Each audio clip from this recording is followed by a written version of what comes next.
He wouldn't want to call himself like that. I know that he's that humble. He's a playwright. He's a chief executive director of Globe Production. He's worked with notable actors. Very humble, but he's a big man.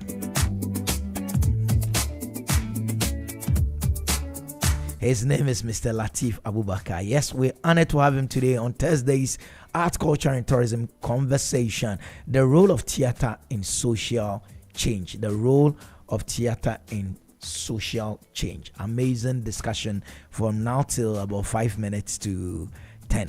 Mr. Lateef Abubakar, you're welcome. Thank you very much, my brother. How are you? I'm good. So I've been behind the scenes enjoying a lot of your productions, your awards, and then your plays and all that. Yeah. I mean, we know you. So if we saw you in town, we'll see you. Yeah. You've been at the forefront of using theater as a tool for social awareness in Ghana. Yeah. How did your story begin? How did we get from where it started to this place where we're now realizing you using theater to drive social change?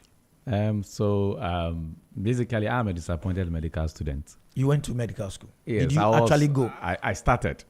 Oh, and then you are disappointed. Did you go for one lecture? Oh, yeah. Oh, then you're disappointed. Now I can understand. But I mean, it wasn't more of my passion. It was a passion of my dad. I wanted to be an entrepreneur. Oh, wow. Basically, I said that I wanted to be a consultant. As to what consultancy I wanted to do, I didn't know about it then. Okay. So I ended Legon with animal biology.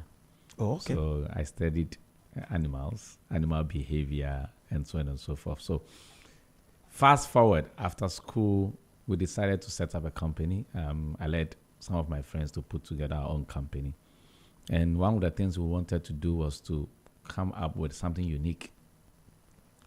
Unfortunately, Ghana at that time had virtually nobody in the theater space, apart from National Theatre, that does its normal, theatrical performances that nobody goes to watch. I'm talking about 2006, 2007, thereabouts. So we had the intention to to pick up that space, move into that space, and start churning out plays. But you didn't do theater?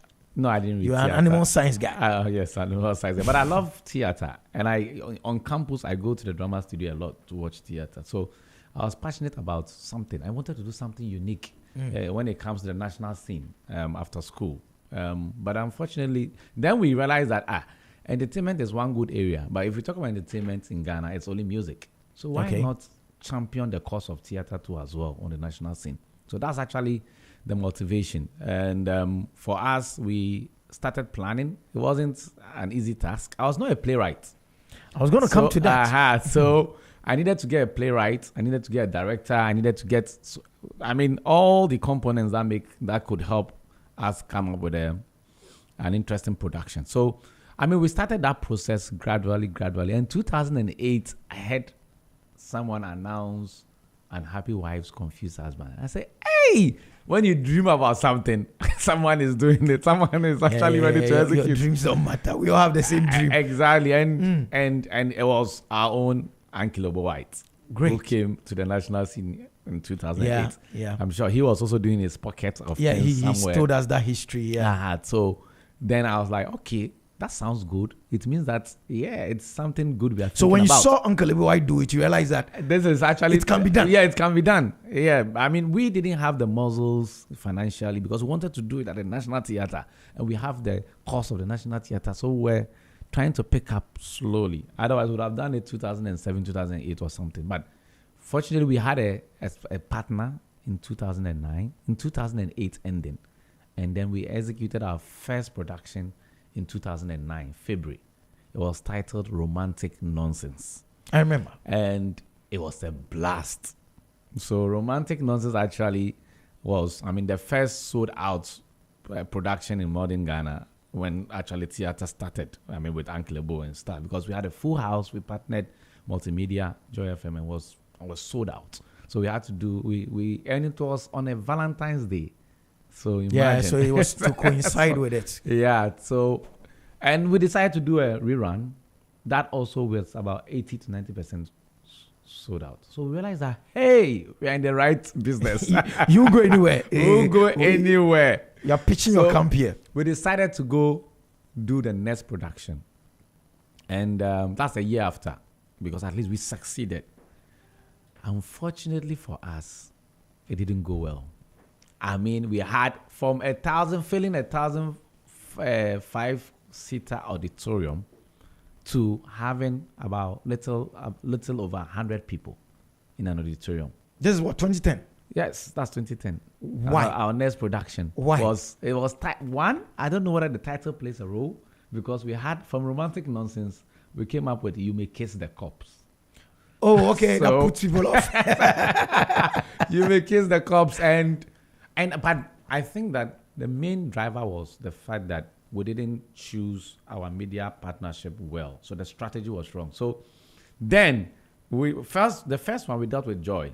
Now Joy also told us that they've introduced a new station, Hits FM, which is focused on entertainment. So go there and go and So partner them. good. So we partnered Hits FM, and I think that was the wrong move we ever did. And we lost big time. Big time. So we decided to do a second one, knowing our mistakes, so that we That same 2010. that same 2010, Okay. so that we try to bounce back. Unfortunately for us, or for me in particular, because I was the CEO, the writer of the play said that he is not willing to write a new play unless we pay him or meet his demands. And the initial time we had a partnership where, I mean, everybody wanted promotion. Everybody wanted the name to be out there. Yeah, So of course. we used your name, and then you said you will not charge anything, but we had money, so we decided to part ways with something. So when we decided to do the second one, it didn't go well. So Yeah. we were unable to pay anybody. Ah, okay. So the third one, He is said, like, "Pay me." No, pay me. Yeah, pay me so that I'm safe. yes. If the third one doesn't go well, I'm already covered. Exactly. So Okay. I understood him from that perspective. Okay. But from our perspective, we thought that we are into partnership.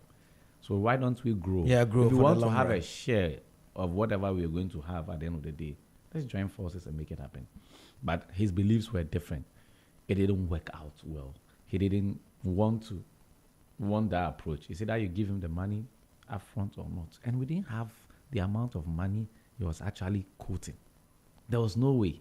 Because we were owing a lot of the actors, even the National Theatre. We had not finished paying our debts. So there was no way we could give you money upfront. So it didn't happen in 2010. 10, the second time. Yes, because Charlie, we were not ready, and the guy too was not ready. That actually pushed me To begin writing. to begin writing, because Oh, I felt that okay, if the crux of the matter is a script, I mean I write, I have a good sense of humor. Why not try put something together? Why? And Google is also available for us. So I just went online and learned how to write plays.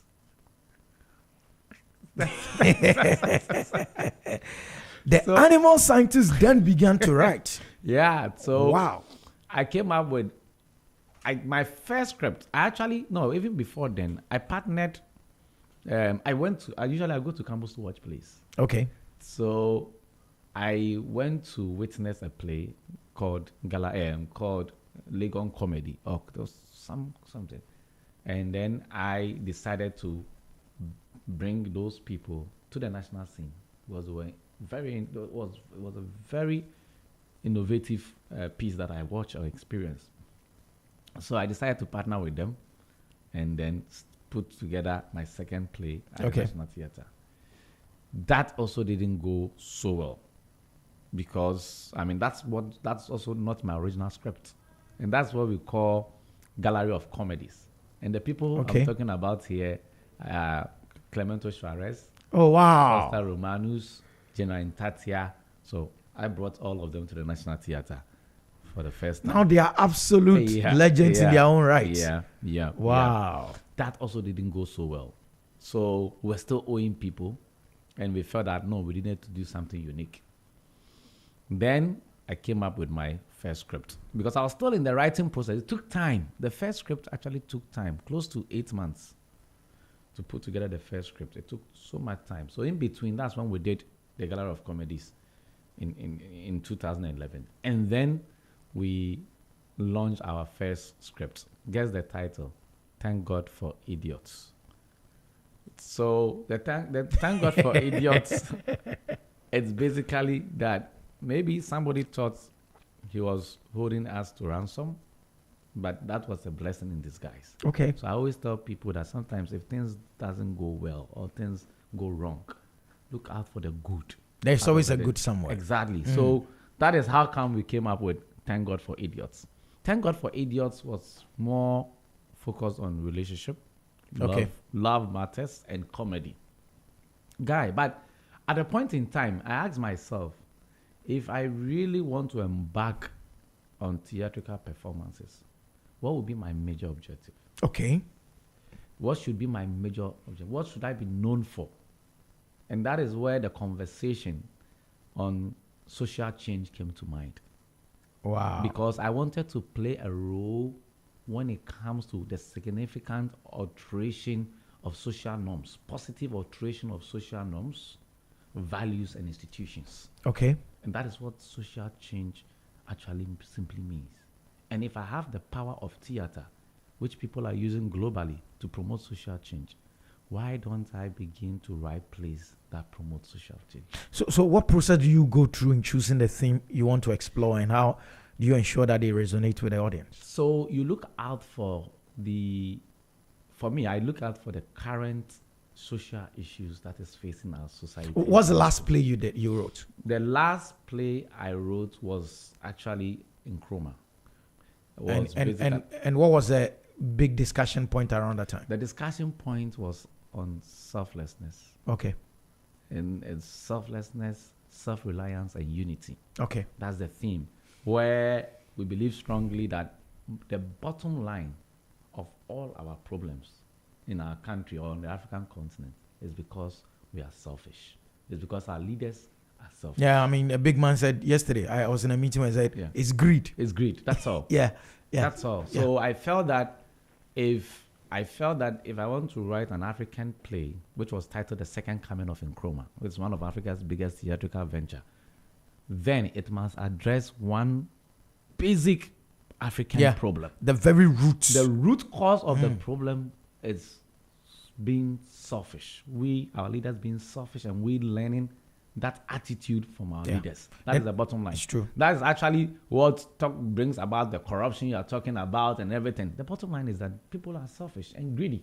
That's it. So we needed to tackle it from the base. Tackle it from the base. So that's actually what I did. That was my last production. Oh, wow. That focused actually on social issues. So I have, based on my ideology and the space I want to play in with regards to the theater industry, I now scout we do our research. Our team does a research with regards to the most current social issue or health issue that affects us in our society, and then we address it. There was a time it was about HIV/AIDS when we had the statistics. Yeah. So we did a play on HIV/AIDS titled Judas and Delilah. Okay. You understand? Wow. There's a time when the illegal mining issue was at its peak.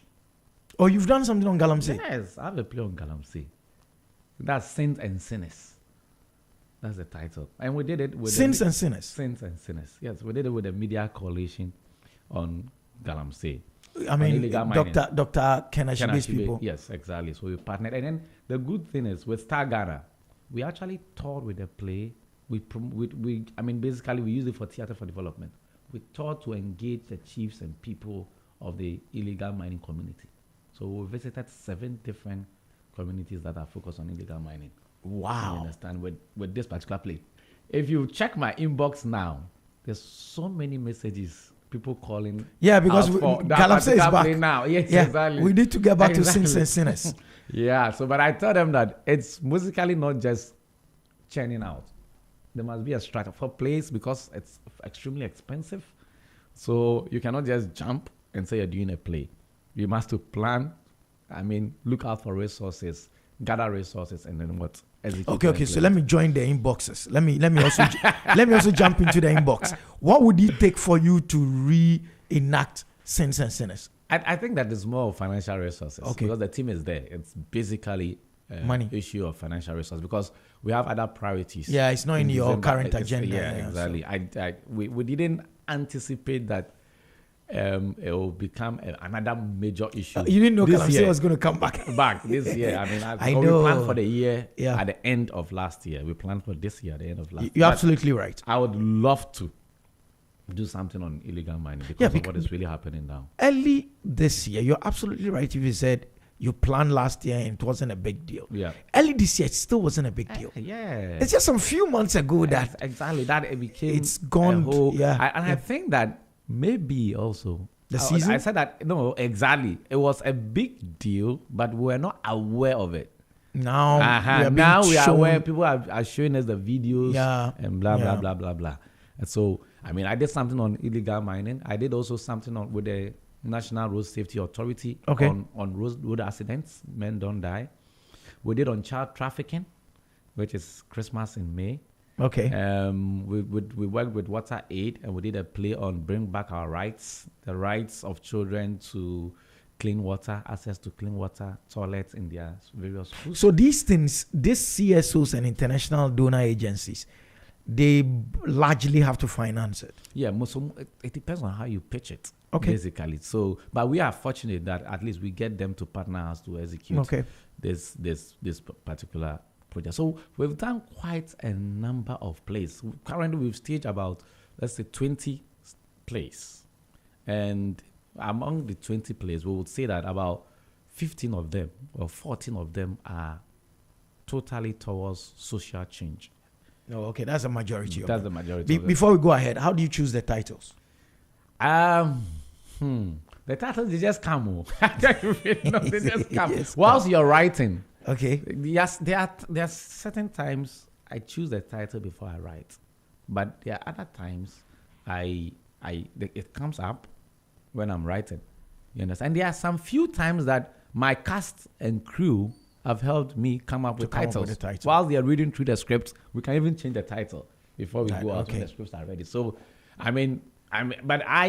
we try as much as possible to look out for catchy phrases or titles because of our audience psyche to theater in Ghana. You know, a lot of people then didn't even know about theater and how it feels. So if you want to attract people to come, the title is also significant. It's an important technique to be able to attract people to come watch your plays.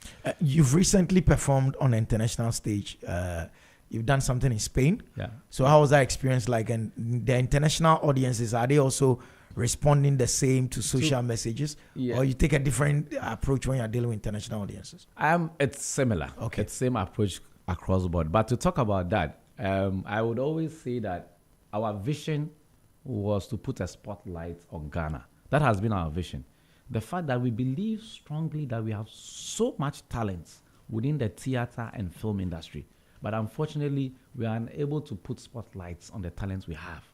So if you look at our vision at Glow Productions, we want to get to the stage where people would want to come adopt, just like they buy players. People will want to come and buy. They'll put Yeah, your so stay, yeah. we'll put a spotlight on our talents, and then people will come in to poach some of our actors, some of our costume makeup artists, some of our stage set designers, and so on and so forth. So the plan was to go international.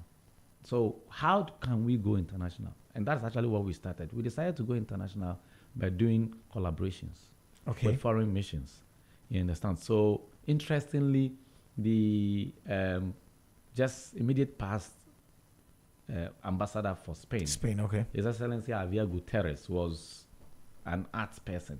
And immediately when he came to Ghana 3 years ago or 4 years ago, he came to watch my play. He loved what we showcased, and he approached me that, hey, I want us to do a partnership. And I asked him, what kind of partnership? And he says, a collaboration between Spain and Ghana. And I said, okay, that is actually part of our vision. Wow. It's just come early. We wanted to do it a Eventually. particular year. And exactly. So, I mean, I think we are just 1 year. We Okay. had 1 year I mean, to execute that. But he came earlier. And I Okay. said, okay, that sounds good. So then he said that, okay, so they have certain classical popular plays that he believes that we can adopt and get an African version of it. Oh, okay. So that Yeah. it resonates with them early. Exactly. Yeah. So we started with 5 hours with Mario, which was a monologue and an interesting piece. That's A monologue? Yes, a monologue. And who acted? Nashoko. That's what Nashoko played for 2 hours, 1 hour 45 minutes to almost 2 hours. I mean, and she was alone on stage. Beautiful piece. I mean, anybody that came to the National Theatre to watch it would tell you how amazing. Oh, so you that play is. you did it here in Ghana and then you took it to Spain as well. Yes, so that was our first collaboration. Where so we adapted the novel. It was a novel that I wrote into a script in an African style. So we call it the Afrocentric version of 5 Hours with Mario, and then it was performed here at the conference center. I mean, they loved it. They loved it to the extent that the ambassador kept asking, "When are you going to Spain?" And I said, "His Excellency, it's not that easy. I have to plan well. When are you going to Spain?" Because apparently they claim the African version is interesting and more active compared to the original Spanish version. one, Yeah, the yeah. Spanish one is very dull. It's boring because you know how we do our thing. We Africans. Yes, We're very there's colorful. heat. There's heat in it. So Yeah. eventually, we had a strategy. We were able to execute 5 hours with Mario in Madrid. And now people are calling for us to come to the Netherlands. Yeah, it's good you did it in Hamburg. Madrid, Yeah, not yeah. in Barcelona. Yes. Oh, are you a Madrid fan? I'm a Barca fan, though. Yeah, you should take it to Barcelona. You'll go to Barcelona. But that's interesting. Yeah, I mean, so that's how it happened. Collaboration. Yeah, partnership and collaboration is the way to go. You cannot achieve success without it currently. I mean, if you think that you can do it alone, forget it, my brother. In Madrid, it was extremely successful. Our first ever play was 95 plus capacity filled.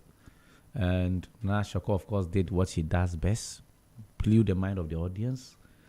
She had a standing ovation. Oh, wow. And I think that the feedback was so good. So good. And I mean, they keep talking It was about in English. It was in English. Uh-huh. I mean, so we did it for the English English-speaking, community, of course. Spanish. Yes, and they loved it. Trust me, the feedback was so good to the extent that we had other partnerships as a result of that one. Wow. I think that actually pushed my motivation in the theater arena to a different level, one way or the other. But moving away from the Spanish embassy, we went into another partnership. We did 2 with the Spanish embassy. So 5 hours with Mario, and we did Life is a Dream. Life is a Dream. It's a 17th century play that we also adapted in Gonjaland. It was actually set in Poland originally, but we adapted it in Gonjaland and gave it an African version. So, and then from there, the Italians were happy about it. They also came in for a partnership. So we did the license by Pirandello, which is one of the popular Italian classics, which we also adopted. Wow. And then performed this year. And there are more of such international collaborations coming up. I mean, there are a lot of international missions that have reached out to us. So, talking of classics, are there Ghanaian classics? Yeah.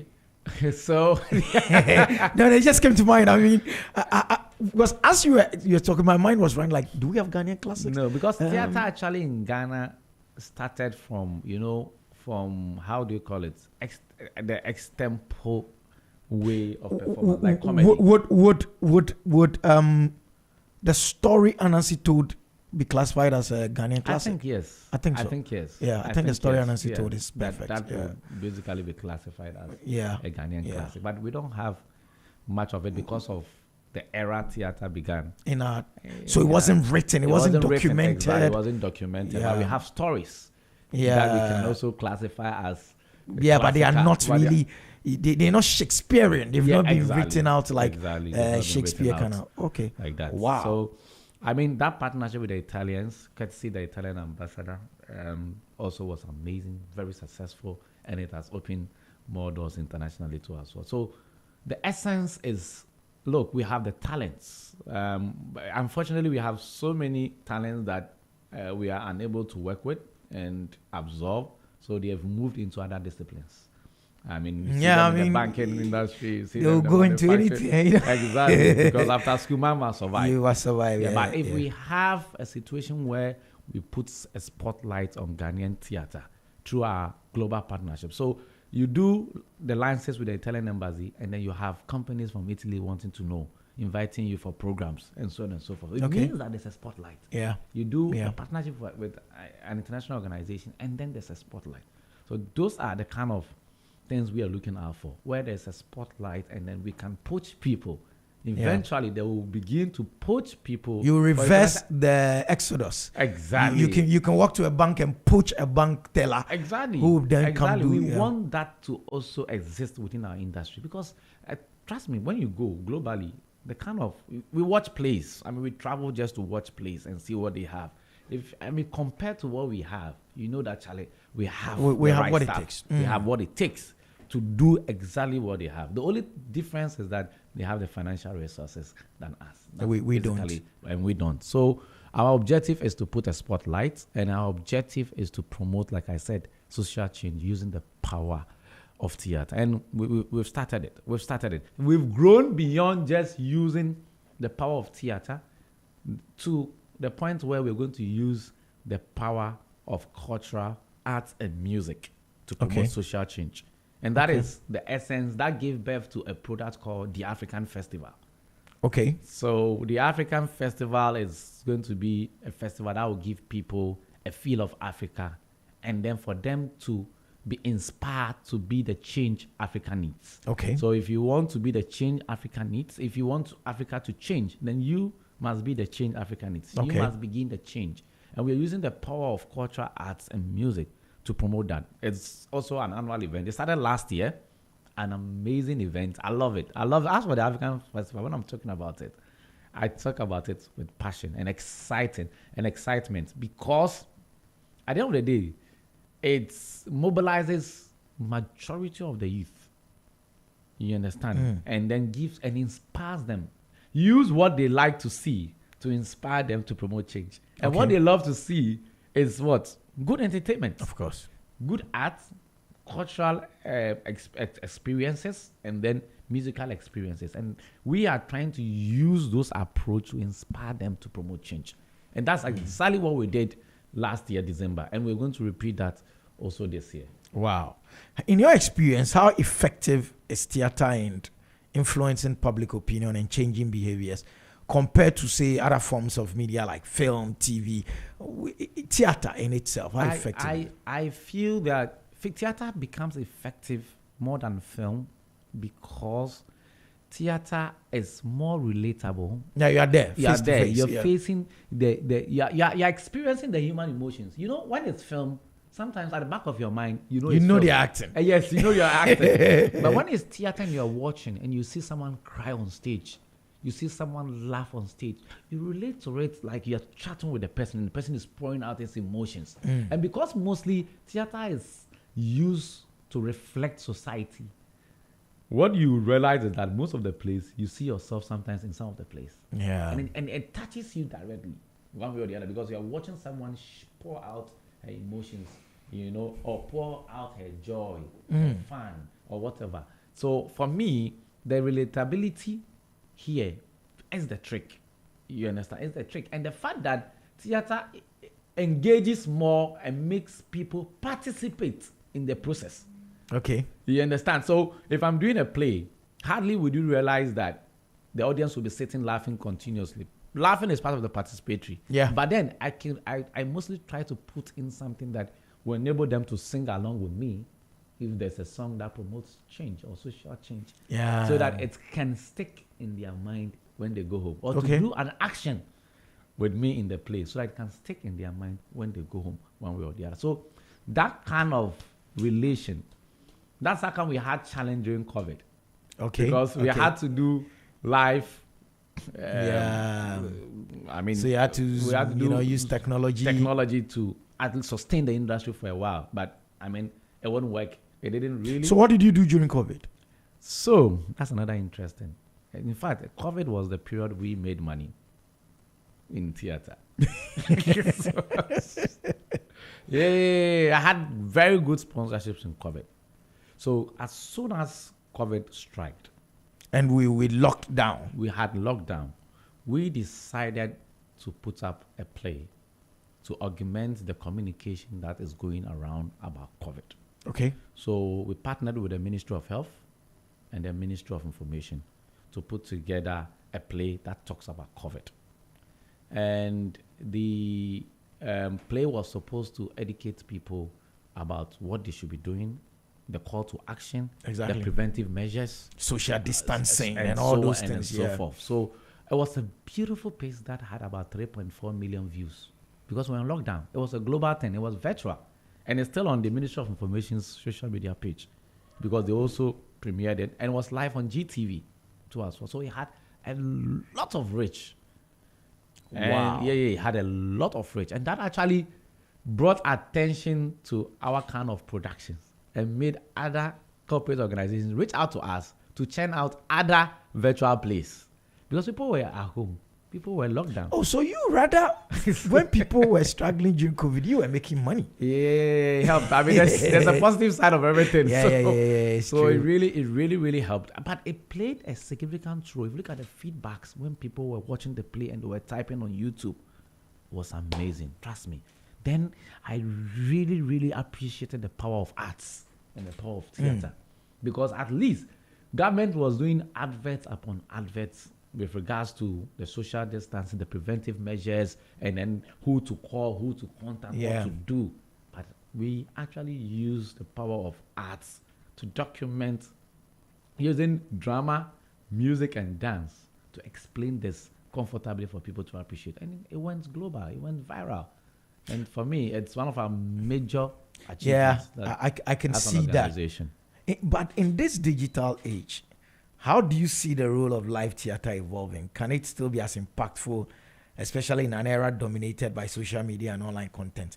Post-COVID, what are the plans? I mean, now that we're no more social distancing, we're back to norm. Yeah. Are there plans to still occasionally do this online thing? No, no, we are recording it. Yes, we would love to. I've had many technology streaming platforms approach Okay. our organization that, okay, we want to film it and put it on our portal. Okay. You understand? But there was something that triggered the fact that the digital era won't really affect theater Okay.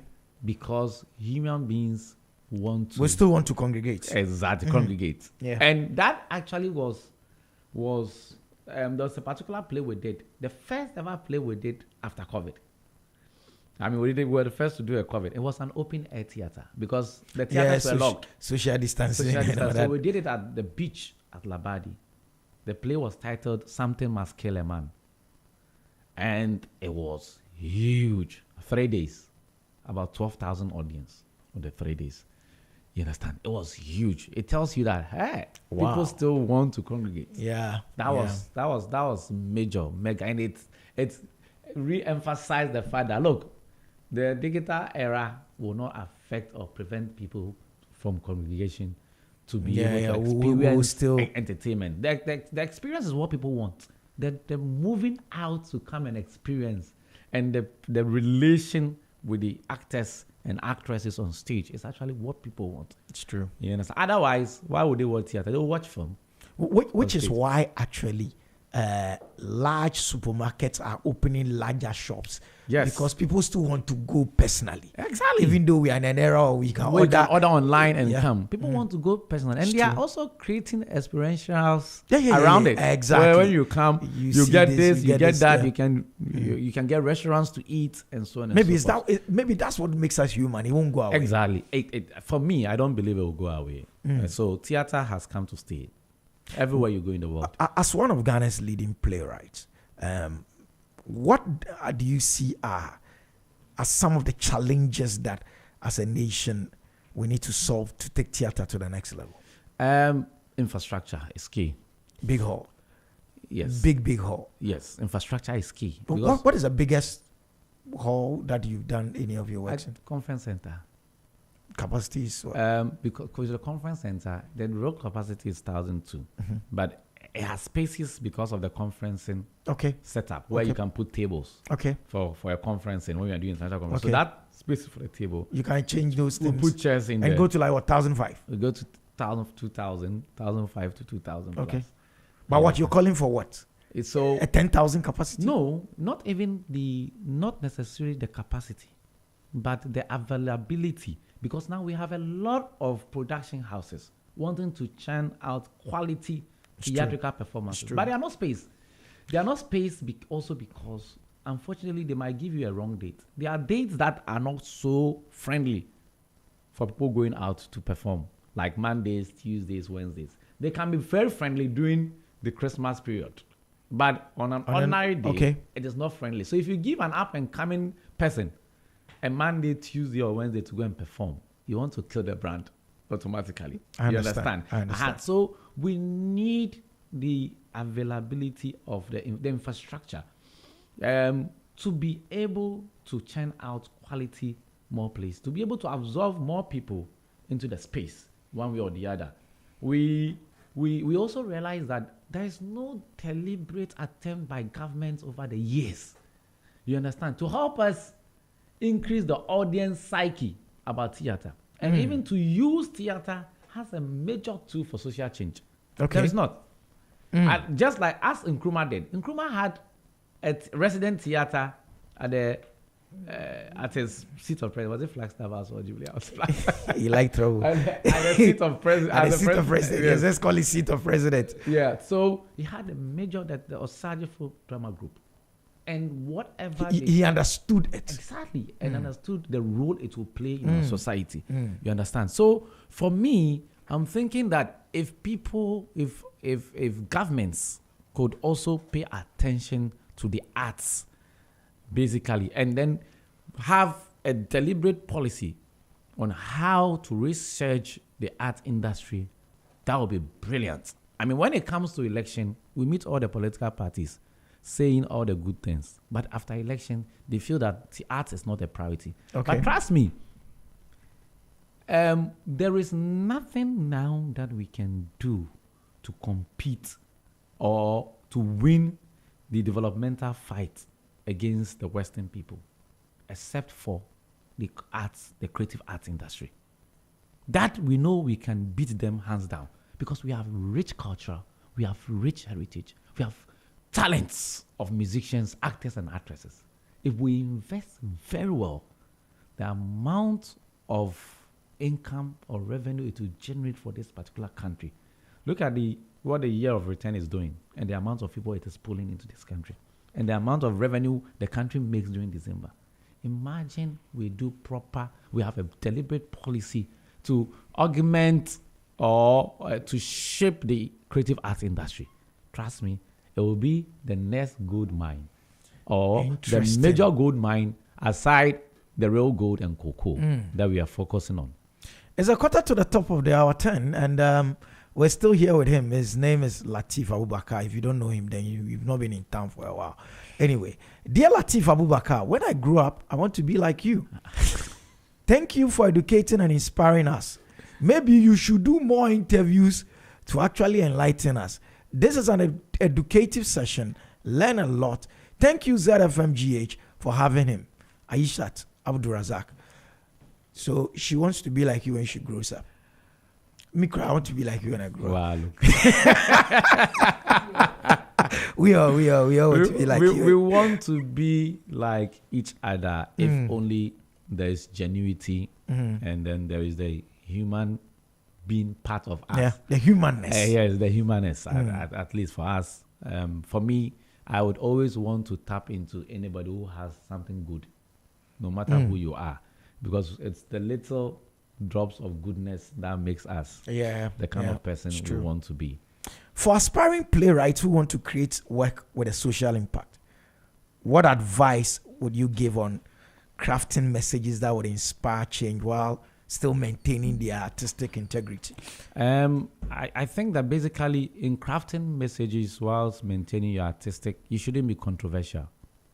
And you should try to talk or say the truth and Okay. do proper research when I talk about controversial, because sometimes the truth can be controversial. But I mean, you should make sure what you're saying, it's the truth backed by facts, well researched. Okay. So that whatever information you're using for what we say significant alteration of our cultures and values will be based on facts and truth. It's true. And that actually would project you wherever you are. And I would advise that we should also try and start and do something within our communities, because different communities might have different social needs that require a social change. So community-based theater must also be encouraged. So I always say that we have started. That is how come we do tours. Okay. Yeah, so most of our plays, each year we do a tour. At least we do Accra, Kumasi, Takoradi, Tamale. And then once in a while we do Ho because of finances. But it is our dream that we should be consistent in doing such plays, because it's not just about Accra, one way or the other. Okay. Other people should also experience the information when it comes to social change. Okay. Because So talking of community, then you would even want to go down smaller than Accra, Kumasi, Takoradi. You want to go deeper into the community. Exactly, just like we did with Takwa, we did with what's the name? The president's hometown, Chibi. We did with Obuasi. We did with we've worked around smaller communities. We've done a lot with regards to the smaller communities. I would say that we've managed to cover about 19 communities when it comes to our production, which is not enough. We wish we can do more and more. I mean, community engagements. And I pray and hope that my other colleagues within the industry will also be thinking along that line, because the communities appreciate that a lot. But maybe you make money there. Oh, no. That one is for our, corporate our social CSR. responsibility. Exactly. You cannot think about making money there. And the interesting bit of the community engagements we do what we call the role play theater. Okay. The drama for change, where we involve certain prominent people within the community Oh, great. in the plays that we do. You understand? So it helps the people want to listen to you, because their star is also part of the community. And at the end of the day, you help leave a message or an ambassador in the community before you leave. Okay. With regards to any message that you want to channel out. And people can easily go to such a person when they need information about that particular social change you want to embark on. So we love community plays. We are hoping that we can get more funding to channel out such particular projects. I've never heard of a collaboration between two theater companies in Ghana before. Does it ever happen? Yes, I think yes, right? Yes, because I mean, no. I'm yet to see. I'm thinking about who I've collaborated with before. Yeah. I'm actually yet to see, like Globe Productions and Roverman Productions at that level. Yeah, Those are the kind of things. Anyway, I'm sure one day one day we'll get there. I'm sure we'll get there. We've just not crossed paths properly, but I'm sure that one day we'll get there. Have you ever been on stage? No. Yeah, I was told. That's why I'm asking that question. Someone would say,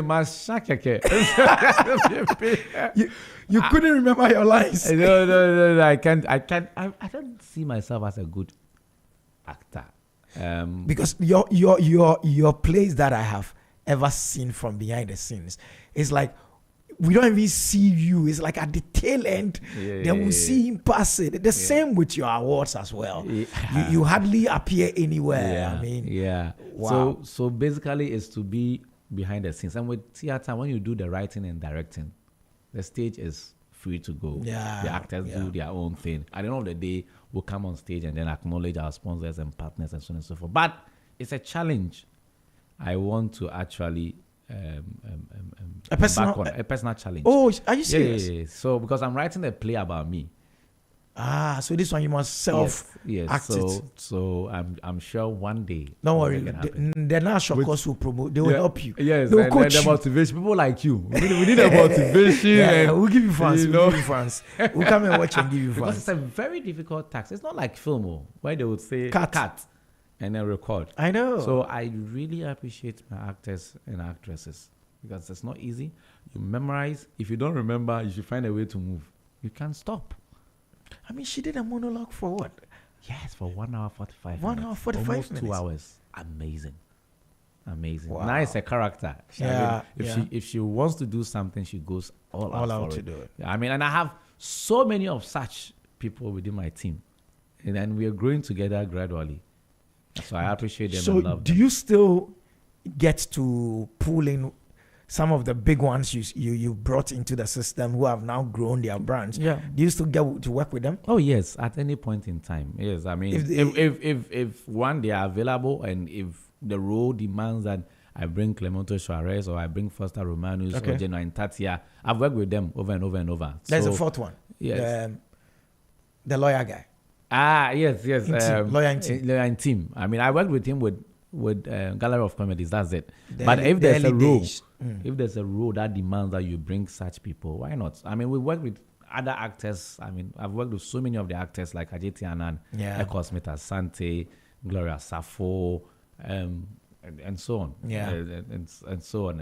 Eddie Nam, Jackie Oh, wow. Ankara. Okay. I've worked with all of them. So depending on what is available in the role, you pull people in to come Okay. and perform. I'm told I have just about 2 minutes to go. Okay. As you continue to expand your reach beyond Ghana, what are your future plans? I mean, Globe Production, what are your future plans for using theater to go global, to impact global audiences? Basically, like I said, I mean, our strategy is to put a spotlight on Ghana. So the objective is to do plays that will be accepted globally and plays that can be performed on the global market. And if that is being done, automatically everybody will be looking out for where are these people from? Yeah. You know, let's go check what talents they have. And that actually will be that point of satisfaction we are looking for. That is our dream. That is, I want to get to the stage where I would say that someone is wants to poach actresses, stage performers, actresses from Ghana to perform in international productions. Why? Because they saw them on the Globe Productions. I mean, Spotlight. So Great. it's a dream to move across the world, not just with an ordinary play, but with a play to tell the Ghana story. So for Is there a Ghana story? now there is a Ghana story about to come up. So I'm done with my Ghana play, which is titled Ghana Must Go. It will be premiered in December. That talks about our history, our culture, our tourist sites, investment opportunities in Ghana, and sells Ghana and its people to the All global within world. one production. All within one production, basically. So it's a play basically to brand Ghana, to sell Ghana, and to put Ghana on the map. And that is Wow. actually what I call a Ghana play, made in Ghana Made in for Ghana. the world. Made in Ghana for the world. The title is Ghana Must Go. His titles are always amazing. His name is Lateef Abubakar. He's a playwright. He's a CEO of Globe Productions. We've been having a conversation on a Thursday morning like this. You know, it's Art, Culture, and Tourism Thursdays. Any final words, especially in the lead up to December 7th? Peace, peace, peace. I didn't mention this. I did a play also on elections. I mean, Okay, I for the was past going to years, come to yeah, that. So Yeah. 2016, 2020, we taught almost every part of the country to educate people. Peace. Yes. So it's titled I Can't Think Far. So Wow. that was an amazing production, and I mean, I think that it was well received. We reached about 40,000 people. Wow. And it's basically to say that we own our own destiny. We can also be ambassadors of peace. Okay. Don't let anybody come to preach to you about peace. Enact it. Showcase it yourself for the person to know, for everybody around you to know that you are the man of peace, ready to promote peace within your area or wherever you stay, basically. So it's peace, peace, peace, and peace is not negotiable. Peace is not negotiable. Please write that one down. His name is Lateef Abubakar, playwright, CEO, Globe Productions. All too soon, Thursday edition of Z in the Morning, soon to be renamed Business Breakfast on Z, is coming to an end. What else can we say? It's been a good day, as always. We're grateful that you were with us from the very beginning. Coming up at 10 a.m. is the news. Right after that comes NYA, the brand. She's mid-morning.